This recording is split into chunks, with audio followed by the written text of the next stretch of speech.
Un appel à projet, des artistes, la Gaspésie, le Mexique et des constellations numériques, voici mon histoire.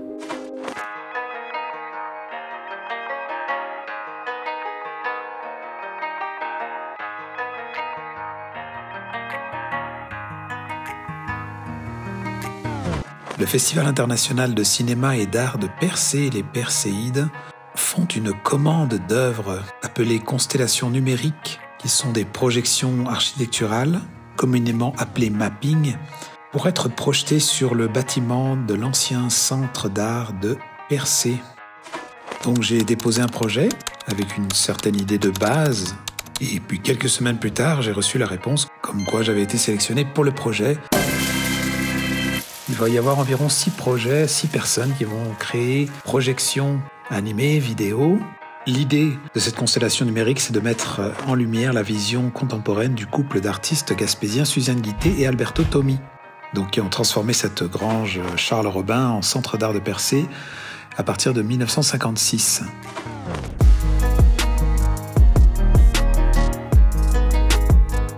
Et avec la bourse qu'on reçoit, c'est entre autres pour couvrir nos frais de travail sur ce projet créatif, mais aussi de payer les frais de déplacement pour se rendre sur place et consulter les fonds d'archives qui sont au musée de la Gaspésie. Le problème, parce que pour moi il y en a un, je suis présentement au Mexique pour des raisons de travail et pour des raisons personnelles. Donc pour moi, de faire un déplacement, un aller-retour pour aller consulter le fonds d'archives au musée de la Gaspésie, ça fait un petit peu loin. Alors c'est assez particulier parce qu'on doit créer une œuvre visuelle de 2 artistes qu'on connaît, mais je dirais en surface. J'ai vécu plusieurs années à Val d'Espoir, à côté de Persée, et j'ai eu bien sûr l'occasion de connaître et d'entendre les noms d'Alberto Tommi et de Suzanne Guittet. Pas uniquement parce que je suis allé faire de la danse en ligne sur la place Suzanne Guittet, mais à travers le musée Le Chaffaut et d'autres événements organisés à Persée. Et dans mes recherches, quelle ne fut pas ma surprise, un point que j'ignorais, c'est que Suzanne Guittet, qui elle a beaucoup voyagé, mais passait aussi beaucoup de son temps au Mexique.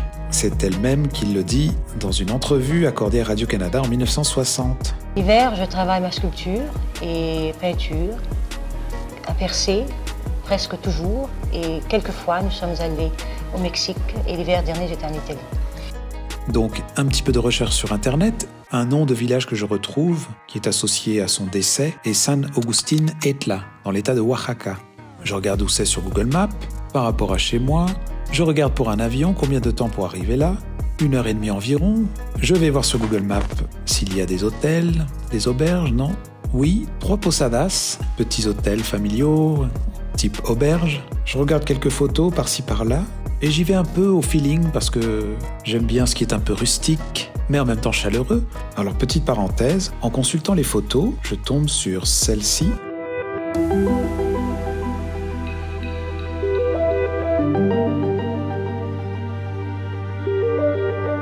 Tiens, ça ressemble à un style que j'ai déjà vu. Mais bon, je prête attention sans trop prêter attention. Et cette auberge Villa Lovana a un numéro WhatsApp pour pouvoir les contacter. J'écris donc à la Villa Lovana. Mon idée est d'aller là, sans trop savoir ce que j'allais y trouver, en me disant il y a peut-être un petit musée local ou quelque chose qui a gardé une trace de Suzanne ou d'Alberto, ne sachant pas combien de temps on l'avait passé là. J'étais prêt à me lancer et d'aller faire une genre de quête-enquête. En écrivant pour réserver une chambre, voici le nom de ce contact qui s'affiche. Donc là, vous imaginez ma surprise, Michel Tommi, Alberto Tommi. Donc je lui laisse un message audio pour expliquer un petit peu mon projet et elle me répond « Si, son mis padres ». Oui, ce sont mes parents. Bon bah ni une ni deux. Je profite de cette merveilleuse coïncidence pour réserver, officialiser mon arrivée là-bas. Je prends un billet d'avion, c'est 1h30 de trajet, c'est parfait. Voilà, tout est réservé, alors c'est parti.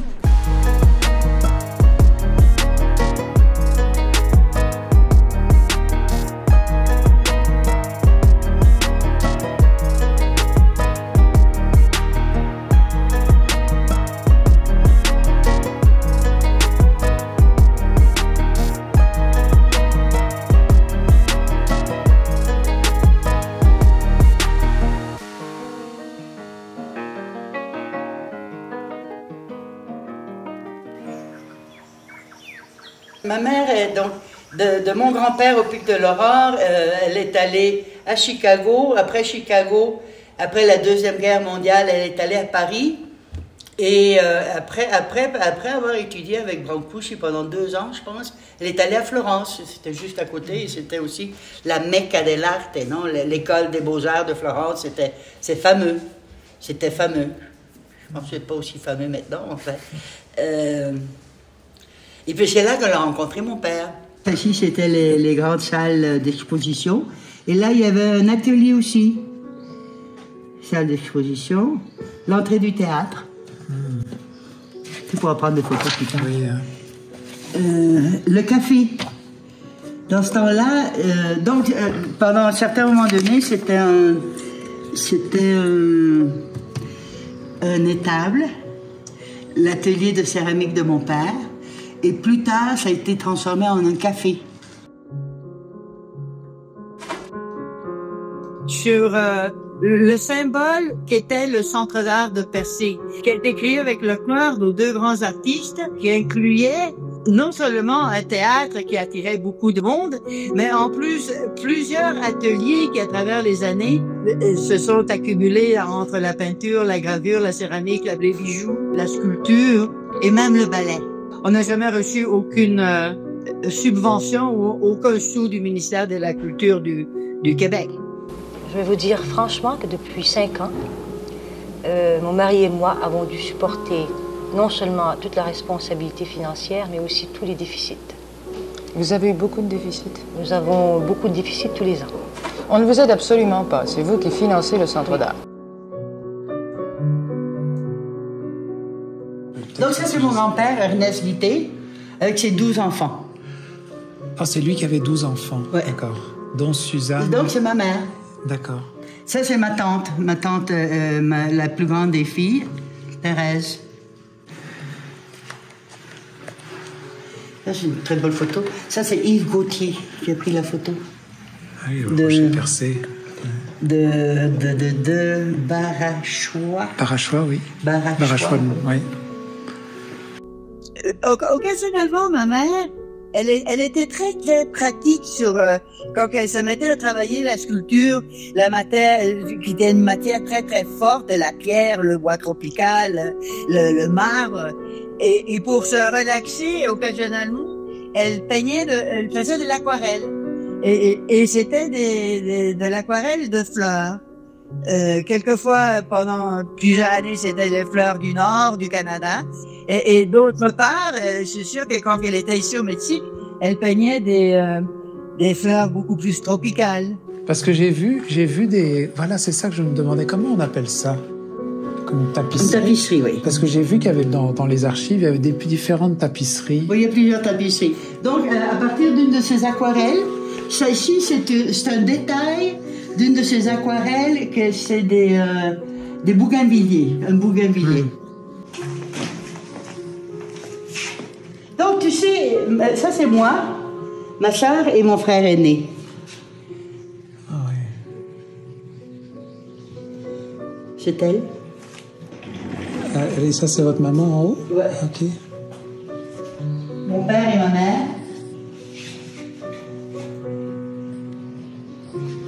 Ah oui, celle-là, j'ai vu cette photo dans les archives. Ça, c'est les archives fédérales du Canada. Vous parliez qui a été quelque chose qui a été volé. Est-ce que c'était ça, non? Quand vous avez dessiné le plan, vous avez dit il y a quelque chose qui a été volé à l'accueil. Une figure de proue. Ah, figure de proue, c'est ça. Ça, c'est une photo que mon père a pris de moi dans ce qui était l'espace de la boutique du Centre d'art, qui dans ce temps-là, il vendait du matériel pour artistes. Des pinceaux, des papiers, de la peinture, de l'huile, de l'aquarelle. Et à travers les années, cette même espace-là s'est transformé en plusieurs choses. Entre autres, ça a été une boutique pour vendre de l'artisanat local. Et pendant que moi, je l'ai administré pendant 5 ans, j'ai administré le Centre d'art pendant 5 ans, j'en ai fait une librairie. Qui disait que ma mère contrôlait très bien la ski tasse. Bien sûr, si tu veux regarder les négatifs qu'il y a ici. Donc... ça, ce sont des négatifs de quoi? De la collection. Ah, ok. Des œuvres d'art, des sculptures et des aquarelles. Wow, je regardais ça tout à l'heure, oui. Ouais. La mort de Suzanne a amené plusieurs... j'ai dû partir pour les États-Unis et faire le tour du Canada aussi, où j'ai dû aller récupérer toutes les œuvres d'art de ma mère qui étaient en exposition dans des galeries. En Floride, à Oklahoma, à Boston, à New York, à Chicago. J'ai dû faire Toronto, Vancouver, Ottawa, Montréal. Et tout ça, c'était pour récupérer les œuvres d'art qui étaient restées sur le marché. Pour pouvoir les cheminer vers Percé, avec l'intention effectivement de faire une collection d'œuvres d'art et de la maintenir à la disposition du public en général. Ben, ça m'a pris 2 mois pour faire le tour.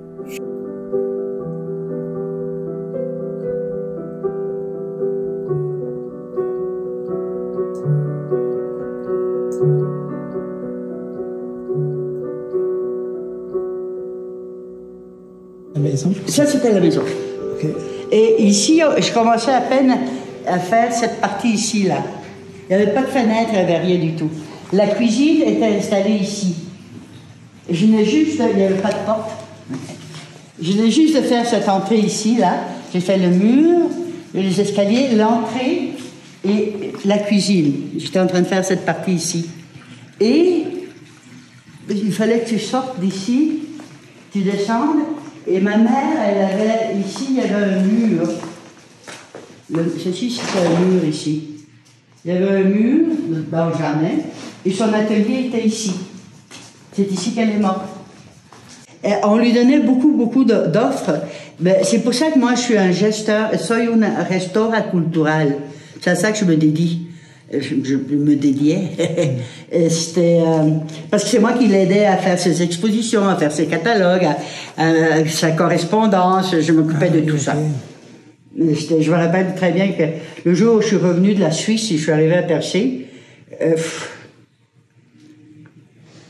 on m'a tout donné l'affaire. Occupe-toi-en. On m'a pas dit occupe-toi-en, mais je m'en suis occupée. D'accord. Donc vous n'étiez pas présente ici quand elle est morte? Là, oui. Ah oui? Oui, j'étais là. J'étais justement... Il n'y avait pas vraiment de... Il n'y avait aucun meuble, chérie. J'ai une photo ici. J'étais en train de m'occuper de sa correspondance, juste là-bas en haut. Et on venait juste de manger. Les 2 filles étaient en train de jouer. Et moi, je travaillais, et ma mère aussi travaillait, elle était juste où tu es. Et c'était tac, tac, tac, tac, tac, tac, tac, tac, tac, et un cri. Et elle est morte sur le coup, chérie. Le bonhomme lui a donné un coup en arrière de la tête. Elle est morte de manière instantanée. Donc, je suis sortie de la maison, ceci c'était le jardin, je m'en venais par ici, puis là, l'aide de ma mère, il s'appelait Thomas. L'aide de ma mère s'en allait en courant par là-bas et il m'a dit « Mató a la señora, mató a la señora ».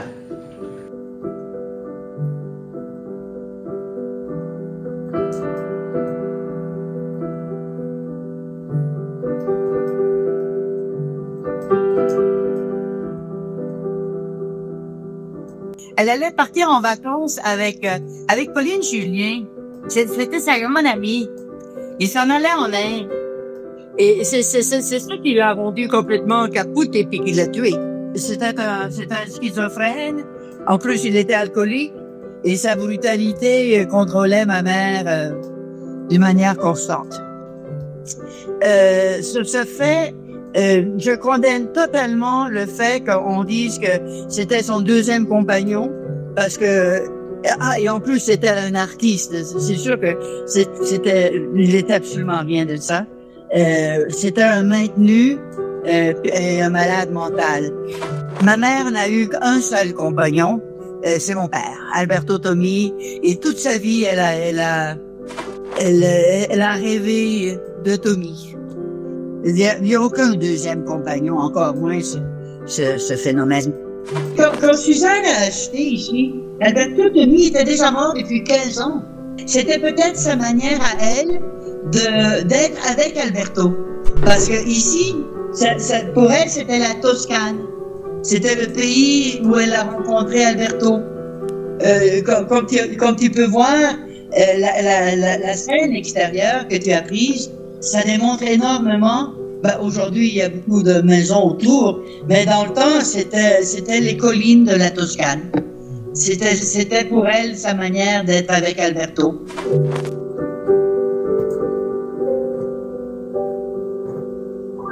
Ça, c'est de mon père. D'accord. J'ai les 2 pièces que j'ai de lui ici. C'est San Miguel de Allende et Copala. Là, vous êtes né, vous avez vécu? Ici, oui. Oui. Et celle-ci, la femme au cri.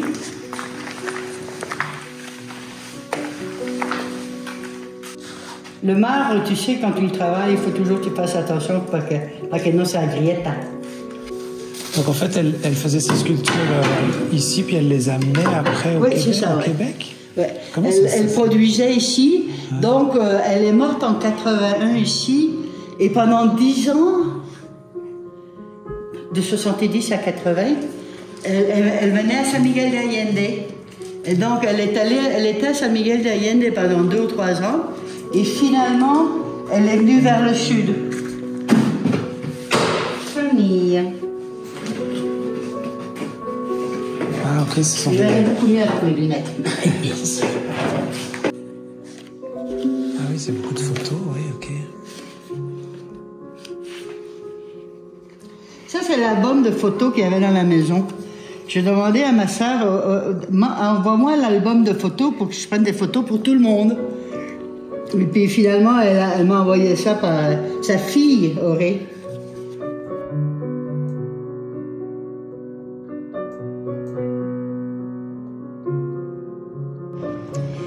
Donc, cette porte ici, là, avec ça ici, là, tu sais, on dirait que c'est Mexica. Le genre de porte, et puis la reja que está aquí, eso es mexicano. Ouais, ça, c'est ses bijoux. C'est celle-là que j'ai vue. Oui, c'est celle-là, ouais, elle est belle. Et donc ça serait dans l'étable ou dans... Non, ça, c'est le centre d'art, regarde. Ok. Ça, c'est le centre d'art. C'est au 2e étage. C'est là où il y avait l'atelier de peinture. Ça, c'est une bouffe à San Miguel de Allende. Ah, ça, c'est le théâtre, regarde.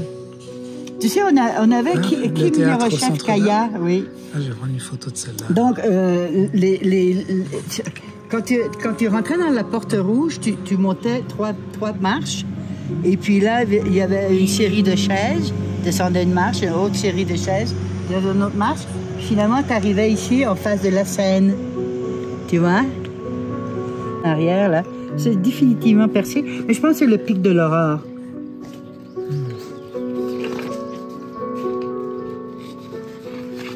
Suzanne, Tommy et Thomas. Je sais pas si il paraît que c'était très particulier de la Toscane d'appeler quelqu'un Thomas, Tommy. Ah, d'avoir le nom et le nom de famille presque collés ensemble, tu sais. Ah oui, ok. Ma tante s'appelait Anna Tommy. Ah oui. Je m'en suis aperçue à peine quand j'avais 30 ans qu'elle s'appelait Anna Tommy. Ça, c'est une chaise que lui-même a fait. Et ce tableau-là, c'est au musée.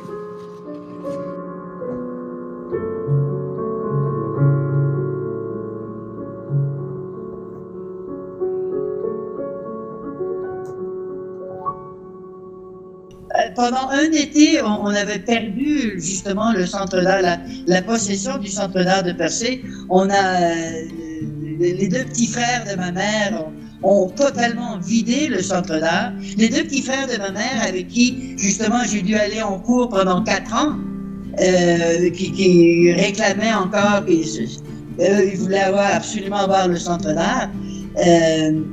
eux, ils ont vidé le centre d'art.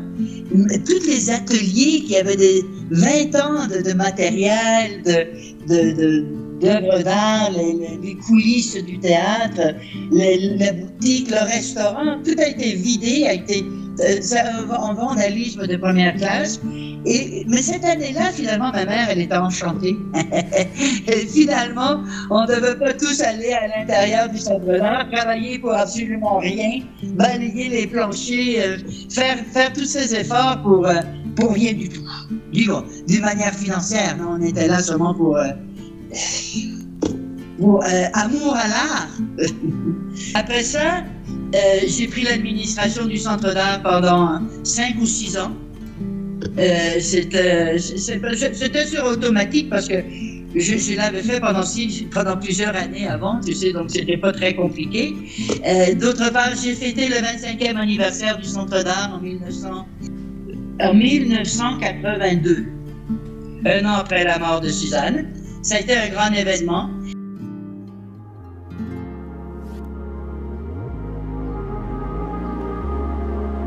Durant ces 3 jours, Michel m'a ouvert sa maison et sa mémoire et a généreusement partagé ses souvenirs de famille sans retenue. J'ai beaucoup de gratitude pour ces heures de discussion et tous les documents et photos partagés. Je suis revenu chez nous avec ma tête remplie des histoires des Tommy Guittet. Vous pouvez imaginer comment mon projet initial s'est effrité pour y laisser la place à un concept nouveau et imprégné de mon expérience chez Michel. C'était quoi ça alors? C'était une exposition au centre d'art. Ça, c'est le docteur Bernard. Je ne sais pas si tu as entendu parler de lui à Percé. Il est resté là pendant des années. Je pense qu'il est encore là. Ça, c'est moi. Je reconnais que c'était après la Chine. Les meubles, tout ça, c'est lui qui les a fait. Percé sous la glace. Qui est lui, ça c'est ma mère encore une fois.